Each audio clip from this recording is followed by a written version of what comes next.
auditeurs, à tous les auditeurs de la radio, de Jido, RDK. Merci de rester avec nous sur cette antenne ou de nous rejoindre. Et on revient donc avec cette émission, comme l'ont annoncé déjà depuis ce matin les équipes de RDK. Donc on revient avec cette émission sur la célébration des 30 ans du Front de Libération Nationale Kanak Socialiste, le FLNKS. Cela avait été dit par le bureau politique. Il ne s'agit pas de s'arrêter à la simple célébration du 24 septembre de cette date et donc de la création du FLNKS, mais plutôt de s'installer dans une dynamique de célébration des actions du Front depuis sa création. Parce que sa création est l'année 84, donc les actions ont été lancées sur l'ensemble du pays. Tout le monde a en tête l'acte des lois Machoro qui brise l'urne de la mairie de Canala ce jour du 18 novembre 1984 et donc qui va entraîner ensuite le siège de Thio. Et donc c'est pour cela que le FLNKS a choisi Thio pour marquer cette date, donc le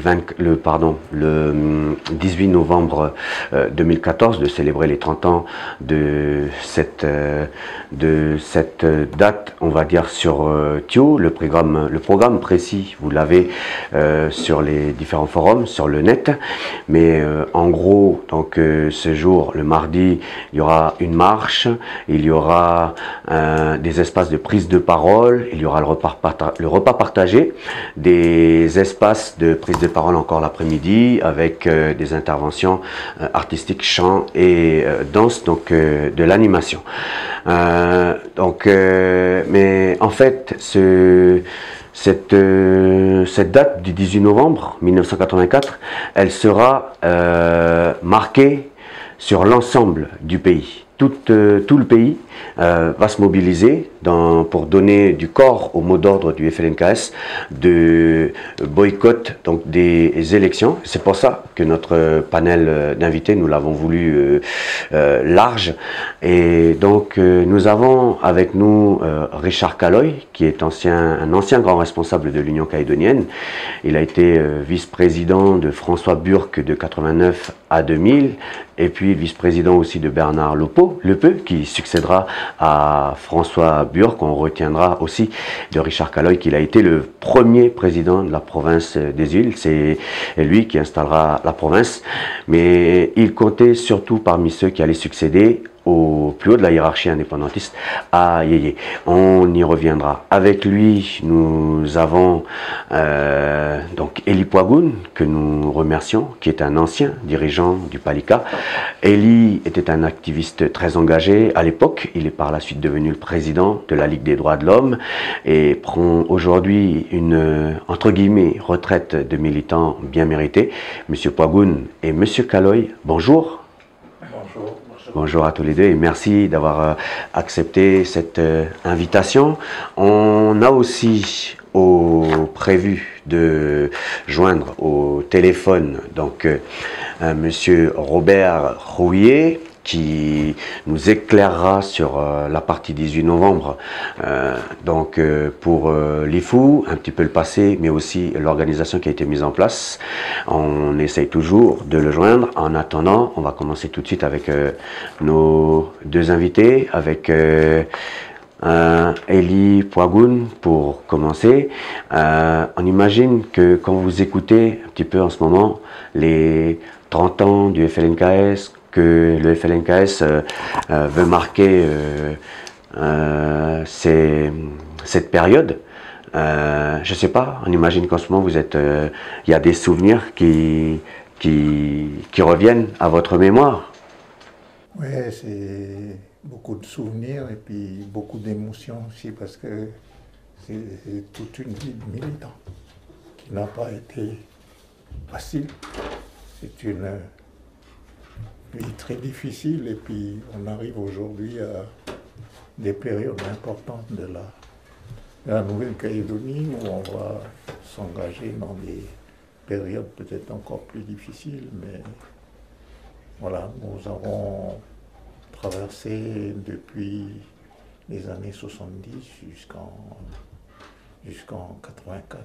Nous avons traversé des moments difficiles et Je voulais simplement dire une petite mémoire pour tous ceux qui ne sont plus là avec nous, qui ont été des militants actifs, qui ont participé à la construction de ce pays. Ils sont partis parce qu'ils ont donné une grande partie de leur vie à ce combat du peuple kanak qui est un combat difficile et qui est un combat qui continue. Voilà un peu ce que ça me rappelle quand on revient en arrière sur les 30 ans. Ben, je pense que le peuple kanak, il peut être fier. Il peut être fier de ses enfants, même des vieux comme nous, parce qu'on a su porter le combat jusqu'à maintenant, même si ça n'a pas toujours été facile, même si on a perdu des vies, mais je pense qu'on a gardé le cap. Et c'est un cap de liberté, et de vie, et de profond respect pour ce pays, pour cette terre qui nous a emmenés pendant tous ces moments. Jusqu'à maintenant, je parle avec beaucoup d'émotion, parce que quand vous me parlez du 18 novembre, c'est le début des événements, de ce qu'on appelle les événements. Et ces événements ont fait tomber beaucoup d'hommes et de femmes pendant cette période. Cette période je pense, qui s'est arrêtée, qui a continué jusqu'en 88, jusqu'en 89, avec le décès de Jean-Marie Tjibaou et Biyewene. Mais toute cette période, elle a commencé à ce moment-là, le 18 novembre 1984. Et des hommes et des femmes sont tombés pendant toute cette période. Je n'ai pas le nombre exact, mais des hommes et des femmes appartenant à toutes les tendances politiques du territoire, que ce soit des indépendantistes ou des non-indépendantistes. Je pense que ça serait bien de dire quel est le nombre exact, parce que c'est un nombre très grand. Pour vous dire que les jeunes qui sont ici sur le territoire ont un profond amour pour leur pays, et ils se sont engagés avec leur cœur, ils se sont engagés avec leur corps, quitte à donner aussi leur vie. Voilà un peu ma première impression, qui est empreinte de beaucoup d'émotions. On discutait tout à l'heure des moments qu'on a passés dans les centres de Nouméa, au Bougainvilliers, où on a été tabassé par le pouvoir colonial. Moi, j'étais un militant depuis septembre 69 et également participé à tous les événements. Des fois, la mémoire me joue des tours parce que je ne sais plus si c'est en 88 ou 84 ou même avant, puisqu'on a fait le tour de la Calédonie. On était également à Nouméa, pendant les événements de Nouméa. Mais ce qui est également important de le souligner, c'est que on a également fait un arrêt. Et en participant dans les événements, j'ai également été celui dans les îles Loyauté qui a été celui qui a pris le relais pour la mise en application des accords en question, puisque Yiyé est tombé, il fallait choisir quelqu'un. J'étais celui qui est à côté et puis j'ai pris la responsabilité, j'ai accepté sous la proposition de tous les militants de Maré et des îles Loyauté de continuer le travail, mais autrement, dans les institutions. C'est que ce n'est pas facile en étant un militant. Ça a été des périodes difficiles, mais je pense que en étant actuellement à l'écart de la responsabilité, je me sens un peu fier. Et comme Elie, on a été tellement bousculé, mais on est heureux d'avoir participé, d'avoir apporté notre pierre à cet édifice qui est notre pays, Avec les foulards rouges, vous étiez, Richard Kaloy, quand vous parlez de 69, vous parlez de votre engagement dans les foulards rouges.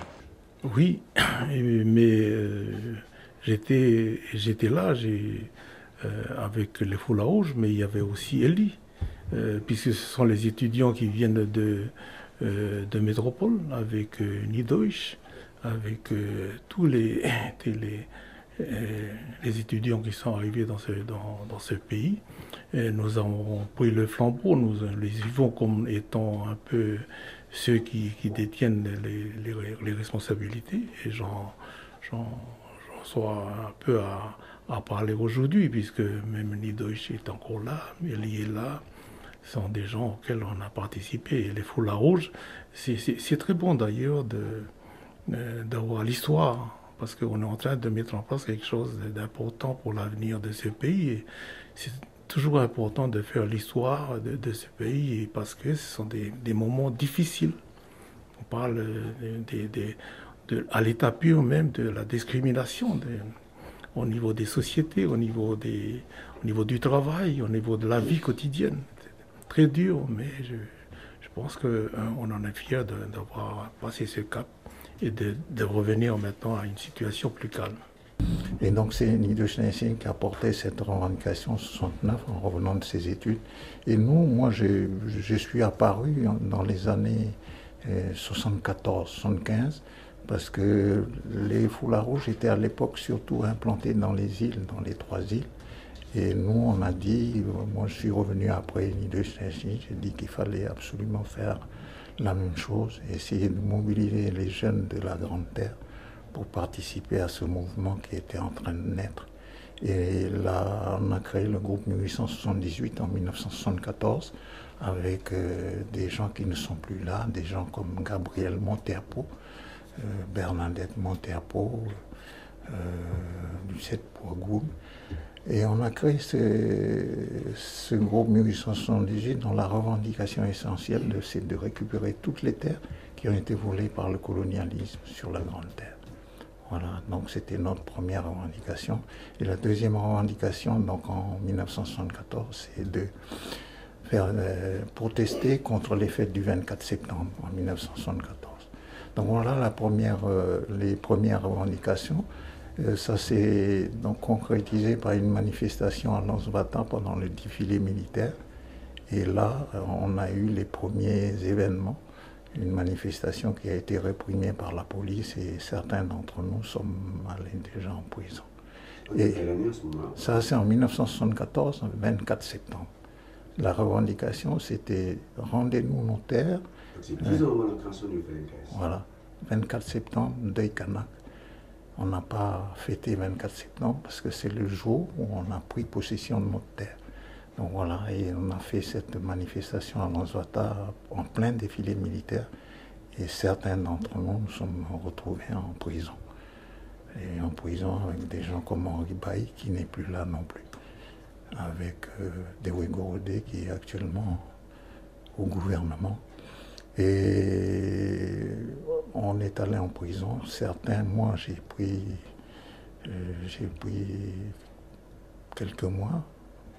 Un mois de prison. J'ai été 2 fois, 15 jours d'abord et 1 mois après. Et à la suite de ça, certains ont pris quand même 6 mois, 6 mois de prison à la suite d'une occupation du tribunal pendant notre procès. Et donc il y a eu des événements entre 24 septembre 1974 jusqu'en janvier 1975. Et en janvier 1975, on est libéré du CRAES. Et c'est à la sortie, hein, c'est la première fois, donc on a dit, puisqu'on est si dur avec nous, quand on revendique notre droit essentiel, c'est-à-dire nos terres, ce qui est à la base de notre vie, puisqu'on ne veut pas nous entendre sur cette revendication, mais dès maintenant, on va revendiquer l'indépendance. Donc l'indépendance, la première fois qu'elle a été prononcée, elle a été prononcée donc, dans le local de Louis Callot, au Faubourg, où le groupe 1878 a dit désormais, notre combat, c'est le combat pour libérer le pays, pour réclamer notre liberté. Donc on va désormais combattre pour l'indépendance. Donc c'est la première fois. Et à cette réunion, dans les locaux de l'UCALO, il était avec nous des élus de l'Union calédonienne qui étaient tous au Congrès, à l'Assemblée territoriale à l'époque. Des gens comme Chanéné, des gens comme Naïet, des gens comme Gabriel Païta étaient avec nous lors de cette conférence qu'on a fait au Faubourg. Donc voilà, le début c'est ça. Et ça a enclenché le système est parti. Les peuples kanaks, ils ont entendu ce mot d'ordre d'indépendance et ils ont participé. 84, 85, donc c'est l'union multiraciale qui prend position avec Yann Tchéléné Urigué. Et puis ça a continué. Il y a, en 1977, c'est l'Union calédonienne qui prend position pour l'indépendance après son congrès de Bouraï. On va focaliser un petit peu pendant quelques minutes sur le 18 novembre 84 en lui-même. On a distribué un petit peu les rôles pour avoir une représentation pays. Avec vous, Elie Poigoun, on va parler de Nouméa, comment ça s'était passé ce jour-là. Et avec Richard, un regard global sur, et un rappel surtout de ce qui se passait aux îles Loyauté. Alors, question toute simple, le 18 novembre 84, M. Kaloy, vous étiez où? Bien sûr, à Marais, on a eu quelques soucis, mais ce sont des choses qui se sont réglées au niveau entre nous. Mais par contre, on a toutes les urnes. Il y a des urnes qu'il y a eu qui sont arrivés à voter, puis il y en a d'autres qui ne sont pas arrivés à voter, puisque toutes les urnes ont été cassées partout. Sur toutes les trois îles. Voilà. Donc ça a été chaud aussi sur Ouvert. Sur Ouvert, on a eu des informations également sur Ouvert. Il y a eu quand même pas mal de mouvements pour ce qui concerne les urnes qui ne sont pas arrivées à voter. Du côté de Ouégoua, il y a eu 2 morts dans un barrage qui s'est passé à Ouégoua. Il y avait d'un côté Mézières qui est décédé pendant qu'ils sont tirés à coups de fusil sur un barrage. Et c'est là qu'il y a eu les premiers morts. C'était donc juste après les élections, parce que c'était après les élections que les événements ont continué. Et ça a pris ça a atteint son sommet donc à Yengen. C'est arrivé sur Yengen déjà en décembre. Le 5.